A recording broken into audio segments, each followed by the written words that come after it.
Hello guys, ഇന്നത്തെ ദിവസത്തിനൊരു പ്രത്യേകതയുണ്ട്. ഇന്ന് രണ്ടാമത്തെ മോൻ്റെ ബർത്ത്ഡേ ആണ്. അപ്പോൾ അവനെ രാവിലെ 5:30 തന്നെ എഴുന്നേൽപ്പിച്ചിട്ട് ഒന്ന് ഫ്രഷ് ആയതിന് ശേഷം പള്ളിയിലൊക്കെ ഒന്ന് കൊണ്ടുപോകാമെന്ന് വിചാരിച്ചു. 6 മണിക്കാണ് കുർബാന.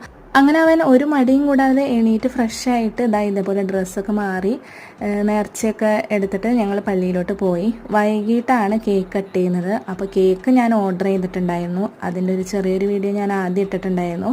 ഇത് നമ്മുടെ മാത്യൂസ് കേക്കാണ്. പണ്ടത്തെ ആ ഒരു ഫ്ലേവറിലുള്ള ഒരു കേക്കാണ്. ഇതിൽ വിപ്പിംഗ് ക്രീം യൂസ് ചെയ്യണേ ഇല്ല. അങ്ങനെ പ്രാർത്ഥനയ്ക്ക് ശേഷം കേക്കൊക്കെ കട്ട് ചെയ്ത് എല്ലാവർക്കും പീസായിട്ട് മുറിച്ചെടുത്തു.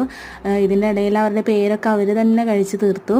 അങ്ങനെ ബാക്കി വന്ന കേക്ക് പീസാക്കിയിട്ട് എടുത്തേക്കാണ് അടുത്ത വീട്ടിലത്തെ പിള്ളേർക്കൊക്കെ നാളെ കൊടുക്കാനായിട്ട്. അതിൽ നിന്ന് ഒരെണ്ണം എടുത്തിട്ട് ഞാൻ സമാധാനപരമായിട്ടൊന്നൊരു ടേസ്റ്റ് ചെയ്ത് നോക്കി. ഇതിൻ്റെ ക്രീം നല്ല മധുരമാണ് കേട്ടോ. അങ്ങനെ ബർത്ത്ഡേ പരിപാടിയൊക്കെ ലൈറ്റായിട്ട് നടത്തി. അപ്പോൾ ഇത്രയുള്ള ഇന്നത്തെ വിശേഷങ്ങൾ. പുതിയ വീഡിയോ ആയിട്ട് വീണ്ടും വരാം.